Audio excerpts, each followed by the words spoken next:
বসুন্ধরা কিংসের বিদেশি লাইন আপে বড়সড় পরিবর্তনের আভাস। তবে কি ক্লাব ছাড়ছেন রবসন রবিনহো?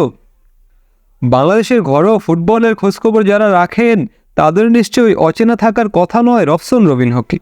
কেননা বাংলাদেশ প্রিমিয়ার লিগ ও আন্তর্জাতিক ক্লাব ফুটবল এএফসি কাপে তার নান্দনিক ফুটবল শৈলীতে মুগ্ধ বাংলার ফুটবল প্রেমীরা। 2020 সালে ধারে বাংলাদেশের ক্লাব বসুন্ধরা কিংসে খেলতে এসেছিলেন তিনি। এশিয়া লিগের সর্বোচ্চ গোল স্কোরার। পরের মৌসুমে আর ধারে নয়, বসুন্ধরা কিংসের সাথে চুক্তি করেই মাঠে নামেন। ইতোমধ্যে বসুন্ধরা কিংসে 2 মৌসুম কাটানোর পর চুক্তি বাড়িয়েছেন আরও 2 মৌসুম।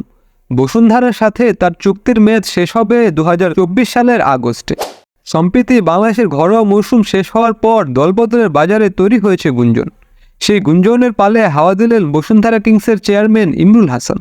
কিছু তো আমরা রদবদল করব, সেটা স্থানীয় এবং বিদেশি দুই ক্ষেত্রে রদবদল করব এবং এই রদবদলের ফলে আমি আশা করছি যে এবার আগামী বছরের দলটা অধিক শক্তিশালী।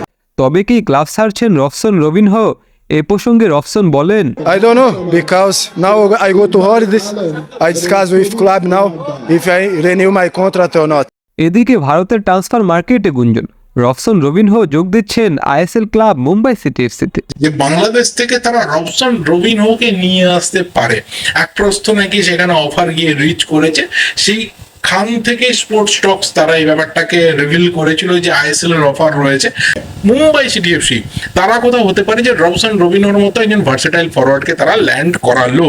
প্রিয় দর্শক, আপনি কি মনে করেন আগামী এফসি কম্পিটিশন ও 2024-25 মৌসুমে বসুন্ধরার জার্সি গায়ে বাংলাদেশের ফুটবল মাতাবেন রবসন রবিনহো? জানিয়ে দিন আপনার মূল্যবান মতামত আমাদের কমেন্ট বক্সে। থাকুন খেলাধুলার সঙ্গে এবিসি স্পোর্টসের ওয়ালে। Do subscribe and press the bell icon.